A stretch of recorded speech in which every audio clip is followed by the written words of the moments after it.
ما تفتكرش ان انت لوحدك اللي مظلوم في الدنيا وشفت ظلم كتير وقلبك انكسر او حقك اتاخد منك قدام عينيك وانت مش قادر تعمل حاجه، وان ده كله هيعدي كده بالسهل.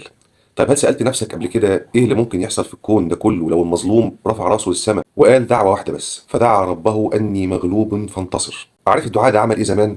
الدعاء ده غير خريطه الارض وشقت السماء بالمطر.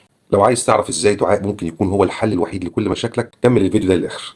ساعات احنا بنتحط في مواقف بنحس فيها اننا مغلوبين، وطبعا مش مقصود هنا مغلوب في ماتش كوره ولا كده، مغلوب هنا يعني متكتف مش قادر تاخد حقك، مظلوم ومش عارف تعمل ايه.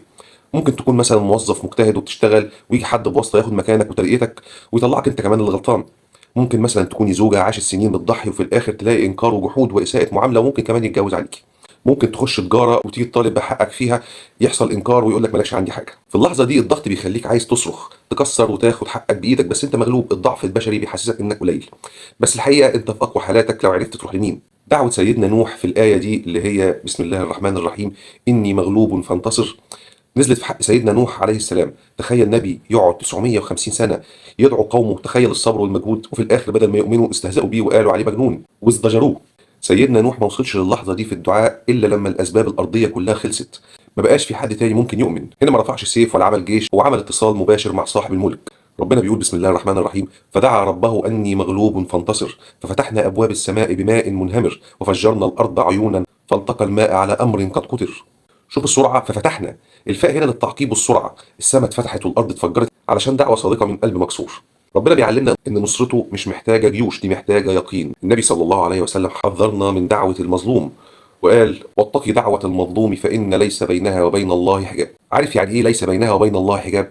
يعني مفيش حد بينك وبين ربنا، منك لربنا على طول، السماء مفتوحه بتدعي من القلب لربنا على طول. يعني لو الظالم نايم ومطمن ان معاه فلوس او سلطه او نفوذ، فالمظلوم معاه جبار. انت متخيل انك بتنام والملك سبحانه وتعالى بيوعدك بالنصر؟ تعالوا نقول امثله من الواقع. لو حد ظلمك في سمعتك واتكلم عليك كلام مش فيك، ولقيت الناس كلها صدقته وانت مش عارف تدافع عن نفسك، اهدى خالص، قول يا رب انا مغلوب، انت المنتقم فانتصر لي. تاكد ان ربنا هيظهر الحق بطريقه انت لا يمكن تتخيلها، هيخلي اللي يصدقوا الكذب هم اللي يجوا يعتذروا لك.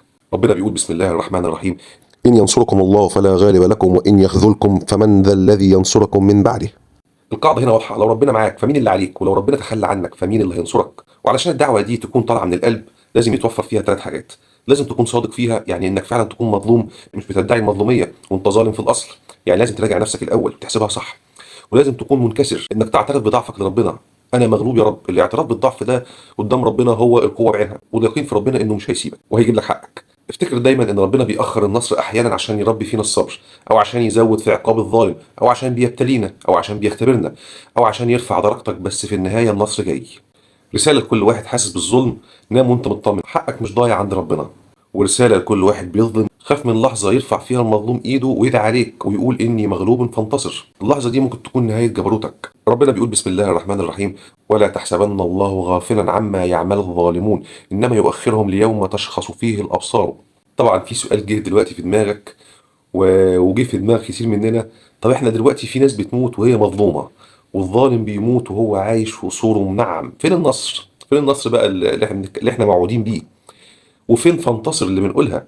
انما في الحقيقة انت لو فاكر ان الموت هو اللي بيضيع الحقوق فانت محتاج تعيد نظرتك للكون. الموت ده بداية الحياة مش هو نهاية الحياة. الإنسان حياته بتبتدي بعد ما بيموت، هي دي الحياة الأبدية. لكن الحياة بتاعت الدنيا دي فترة اختبار صغيرة ما فيهاش العدل. العدل كله في الآخرة إن شاء الله، لأن الدنيا دار ابتلاء مش دار جزاء. ربنا بيقول بسم الله الرحمن الرحيم كل نفس ذائقة الموت وإنما توفون أجوركم يوم القيامة. خد بالك من كلمة وإنما توفون. التوفية الكاملة بالمليم والذرة مكانها مش هنا. لو خدت حقك في الدنيا دي تصبيرة وعدل إلهي عشان قلبك يبرد، لكن لو مت وما نلتوش في الدنيا فده معناه إن ربنا شايل لك التعويض الكبير في وقت أنت هتكون محتاج فيه لحسنة واحدة. عارف يعني إيه حقك يرجع لك يوم القيامة؟